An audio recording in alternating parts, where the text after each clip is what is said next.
अस्सलाम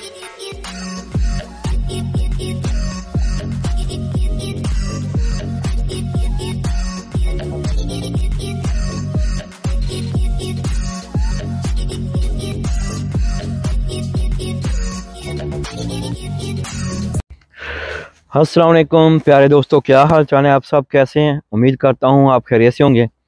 अल्लाह ताला आप सबको हमेशा खुश रखे। अल्लाह ताला आप सब के लिए बहुत सानियाँ दे और आप दूसरों को सानियाँ दें और कोशिश किया करें कि किसी का भला हो जाए। आज मैं बात करूँगा ग्रीस के बारे में कि ग्रीस लैंड में लोग कैसे आते हैं, उनके साथ क्या मुश्किलात आती हैं। ये मैं चंद मोटी मोटी बातें बताऊँगा कि उधर सैलरी क्या है, काम मिलता है नहीं मिलता, सेटल हो सकते हैं या मुश्किल है। पहली बात तो ये है भाई दोस्तों, अगर आप यूनान या ग्रीस में आ जाते हैं आपका साइलम तो हो सकता है, लेकिन साइलम बड़े स्लो प्रोसीजर में चलता है, कह लें कि ना होने के बराबर है। लेकिन जिसके पास मजबूत एविडेंस या सबूत हों उसका काम तो बन जाता है, लेकिन टाइम लग जाता है। एक ग्रीसलैंड इस टाइम ज़रा वीक पोजीशन में है, बल्कि काफ़ी सालों से वीक जा रहा है। और असाइलम का उसके जिसके पास सबूत नहीं है उसको चलता रहेगा, लेकिन कोई ख़ास अच्छा नहीं। उसके बाद अगर आप आ जाएं कि उधर काम की या इलीगल रहने के लिए क्या हिसाब किताब है, काम मिलता है नहीं मिलता। मेरे दोस्तों, उधर काम जिनके पास पेपर हैं, जिनका असाइलम क्लियर हो गया है, उनको भी काम की बहुत मुश्किल आता है। मैं सीरियस बात कर रहा हूँ। मैं एग्रीकल्चर की बात करूँगा लेकिन बाद में। जो इलीगल लोग हैं जो उधर काम ढूंढते हैं करते हैं, उनको काम बड़ी मुश्किल से मिलता है। मैं खुद 2020 में शायद हो के आया था, या 19 या 20 में। यकीन करें दोस्त, काम ढूंढते हैं, काम नहीं मिलता। काम मिलता किस पे है? 10 यूरो पर डे, 8 से 9 10 घंटे काम है, और 10 euro per day, 12 euro, 14 euro, 16 euro, 18 euro तो बहुत है। 20 यूरो तो बहुत कम मिलते हैं। मैंने 10-12 यूरो लड़कों को कमाते हुए देखा है, और उस काम के लिए भी मैंने आपस में वो यार आज मुझे जाने दें, यार आज मुझे जाने दें, इस तरह का काम वो उधर काम के हालात हैं। उधर काम के हालात काफ़ी वीक हैं। आपको काम इतनी ईजी नहीं मिलता, और अगर मिल भी जाए तो यकीन करें 300 यूरो उधर पे है। महाने की बात कर रहा हूँ, महीने की। अगर आप इलीगल हैं तो आप 300 यूरो, 350, 400 यूरो, आप कह लें कि आप उधर रहाइश का भी देना है। उधर घर बहुत सस्ते हैं। मैं मानता हूँ कि जो लड़के रह रहे थे जहाँ मैं गया था वो 4 कमरे का मकान था, उधर 10 लड़के रह रहे थे, तो उधर मेरा 50 यूरो डाल के वो शायद या 40 या 30 उसको यूरो आ रहे थे, 30-35 यूरो फी पर हेड वो रेंट पे कर रहे थे मिल के, क्योंकि उधर काम नहीं है, थोड़ा से हालात थोड़े टाइट ही हैं, गुर्बत वाले, काम कम मिलता है। तो उधर से अच्छा मैं बात कर रहा हूँ, उधर इलीगल बंदे के लिए तो बिल्कुल हालात बहुत मुश्किल में है। वो पीछे अपने माँ बाप को, अपने वालिदैन को, या अपने किसी बेगम बच्चों को पैसे भेजने हो तो बड़ी मुश्किल से भेज सकता है, क्योंकि उधर काम ही नहीं है, काम मिलता ही बहुत कम है। एग्रीकल्चर का काम है, उधर आपको 20 यूरो, 25 यूरो, 30 यूरो एक पर डे के मिलते हैं, लेकिन उसमें आपने कई दफ़ा ऐसा होता है कि मालिक कहता है कि 15 यूरो दूंगा या 20 यूरो, तो साथ खाना दूंगा, खाना भी 4 से 5 यूरो का होता है। एक कोले का डोसा दे दिया तो साथ खाने का एक कुछ डोनर दे दिया, या बर्गर दे दिया, या पिज़्ज़ा दे दिया, तो फिर वो देते हैं 15 से 18 यूरो, 20 यूरो। अगर आपका अपना खाना होगा सॉरी, अगर आपका अपना खाना होगा तो आप ये कह सकते हैं कि वो आपको 5 यूरो ज़्यादा दे देगा। अब ये डिपेंड करता है, कई दोस्त ऐसा करते हैं घर से कोई ब्रोड ले आए, कोई रोटी पड़ी ले आए, या जैसे भी, या ब्रेड ले आए, तो उनको कहा भाई आप मुझे खाने के पैसे भी दे दें तो मैं खाना खुद कर लूँगा अरेंज। तो वो ऐसे करके पैसे बचाते हैं, बड़ी मुश्किल होती है। उसके बाद मैं बात करूँ कि आप लोगों का सवाल अचानक आएगा कि जी जो एग्रीकल्चर के वीज़ा पर जाते हैं उनका क्या बनता है। ठीक है भाई, वो कॉन्ट्रैक्ट बेस पर आते हैं, वो 600-700 यूरो कमा रहे हैं महीने का, ठीक है, कईयों को रहायश भी मिल जाती है, लेकिन वो देखें कि एग्रीकल्चर के वीज़े भी तो इतनी जल्दी नहीं मिल रहे। ज़्यादातर तो फ्रॉड कर रहे हैं पाकिस्तान में। बहुत सारे लोगों को पैसे मर गए हैं, पैसे लोग खा के भाग जाते हैं, किसी के आधे, किसी का 2 लाख, किसी का 3 लाख, किसी का 5 लाख। ये मैं उन लोगों की बात कर रहा हूँ जो इलीगल हैं, उनके सारे हालात वाक़ई बड़े टफ हैं, काफ़ी टफ हैं। उनके घर वालों को भी शायद वो पूरी बात नहीं बताते कि उनके ज़ाती यकीन करें बड़े तंग हालात जा रहे होते हैं, जो मैं होके मैं अपनी आंखों से देख के आया हूँ। तो ये है कि उधर कमाई इतनी ज़्यादा नहीं है। 300 यूरो, 350, जो महीना काम पे लगा हुआ है, जो दिहाड़ी। और ज़्यादातर मैं लड़के उधर देखे हैं, मैं रह के आया हूँ। और मैं मेन सिटी एथन में रह के आया हूँ, जिसे एथन कोई ईथन कहता है। मैं उधर ही रहा हूँ। लेकिन यकीन करें कि उधर जो है वो पर डे के हिसाब से काम पे जाते हैं। मालक वो पक्का रखते ही नहीं है, जो इलीगल बंदे हैं बोलते हैं पेपर नहीं है, आप पर डे के हिसाब से काम करें। 8 euro, 10 euro, 12, 14 euro per day का।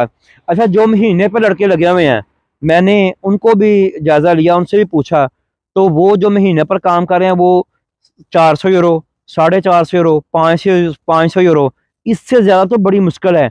मैंने उधर एक कारीगर देखा जो ये वेल्डिंग का काम जानता है, और वो कहता है कि मैं बहुत बड़ा कारीगर हूँ। यकीन करें आप, वो 700 यूरो ले रहा है।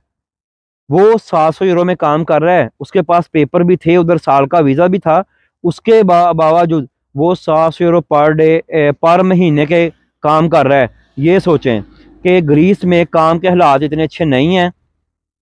और अगर, हाँ, एक बात मैं लास्ट में अपने दोस्तों को बता दूं कि अगर ये दोस्त मेरे चाहते हैं कि हम ग्रीस आएंगे, ग्रीस से आगे आ जाएंगे डोंकियां लगा के, यकीन करें बड़ी मुश्किल है। रास्ते में बड़ा मारते हैं। जो ग्रेन जो अपना जिन जिन इलाकों से आपने गुजरना है, उनकी पुलिस और जो फोर्स है वो बहुत सख्त है। वो आपको पकड़ती है, मारती है। डोंकी लगाना बहुत मुश्किल है। बातें जो घर बैठ के करनी होती है मेरे दोस्तों, ये बड़ा ईजी होती हैं कि जी ऐसे हो गया, जी वो हो गया, जी ऐसे आपने चले जाना है। और जब एजेंट पार्क्स में बैठ के आपको कहानी सुनाता है ना, तो बड़ी इजी, आपको वो बातों बातों में सोफे पे बिठा के आपको जर्मनी में इन कर देता है, या हॉलैंड में, या जहां आप चाहें वो आपको छोड़ आता है सोफे पे बिठा के। बातों में ग्रीन ग्रीन गार्डन नहीं होता इधर। जब आप आके आगे जाने की कोशिश करते हैं, बड़ी मुश्किल है, बड़ी दिक्कत है। लीगल तो आना बिल्कुल ही नामुमकिन के बराबर है। तो मैं आप दोस्तों से बता दूं कि डोंकी लगा के आना भी काफ़ी मुश्किल है। दोस्त ध्यान से ये बात सोच समझ के आगे आया करें, क्योंकि ग्रीस के तो ज़ाती हालात ही बड़े पतले हैं, बड़े मुश्किल हैं। काफ़ी दोस्तों के मुझे ये मैसेज आते हैं या पूछते हैं मुझे कि भाई हम आगे आना चाहते हैं, हम कैसे आएँ, कोई तरीका बताएं, कोई रास्ता बताएं कि हम कैसे आएँ। मेरे दोस्तों, आना बहुत मुश्किल है। और मैं आपको बार बार ये कहूँगा, प्लीज़ अपनी जान का रिस्क ना लें, आप डोंकी वगैरह ना लगाएं। अगर आप लेट हो जाएं, 1, 2, 4, 6 माह, साल, 1.5 साल लेट कर लें, लेकिन आप पैसे लगाकर डोंकी के नहीं, लीगल तरीके से आएँ, ज़्यादा बेहतर है। आपकी जान एक बार मिलनी है, और अपनी जान की हिफाजत करें। वाकई मैं कहता हूँ, ये मैं नहीं कह रहा, पूरे यूरोप को पता है कि क्या क्या हादसे रास्ते में होते हैं। तो हम भी गुजरे हैं उन हालात से। लेकिन ये है कि मुश्किल है थोड़ा सा। तो ये मैंने ग्रीस के हालात बयां कि ग्रीस के हालात इतने अच्छे नहीं हैं। इसमें मुझे पता है कि 2-4 बंदे वीडियो देखेंगे, वो ऐसे कुछ लोग नेगेटिव हर जगह पाए जाते हैं, पूरी ज़िंदगी में आपको नेगेटिव लोग मिलेंगे। वो मेरी वीडियो पे नेगेटिव कमेंट भी करेंगे कि जी हम तो बड़े अच्छे हैं, हम तो सेटल हैं, हमारे साथ तो ये है। कहीं गप भी मार देंगे अंदर से, मैं जी 800 कमा रहा हूँ, मैं जी 900 कमा रहा हूँ। मैं एक आधे बंदे की बात नहीं कर रहा। और अगर कोई किसी को मेरी वीडियो अच्छी नहीं लगी तो मैं माजरत करता हूँ। लेकिन मैं या 2 बंदों की बात नहीं कर रहा। ये जो मैं बात कर रहा हूँ, ये मेरी बात 60, 70, 80% लोगों के लिए है कि ग्रीस के हालात इतने अच्छे नहीं हैं। तो आप सोच समझ कर कदम उठाएं, सोच समझ कर आएँ। और अब मैं इजाज़त चाहूँगा, ज़्यादा वीडियो लंबी नहीं करूँगा। दोस्त दुआ में याद रखें। और अक्सर दोस्त आ जाते हैं, मुझे याद आया, तो बाद में उसके घर वाले भी उम्मीद करते हैं कि बेटा यूरोप चला गया है। मेरे दोस्तों, मेरे भाइयों, और जो हमारे बुजुर्ग हैं, उनको बताना चाहता हूँ कि बेटा आपका यूरोप ज़रूर गया है, लेकिन यूरोप में भी फ़र्क है भाई।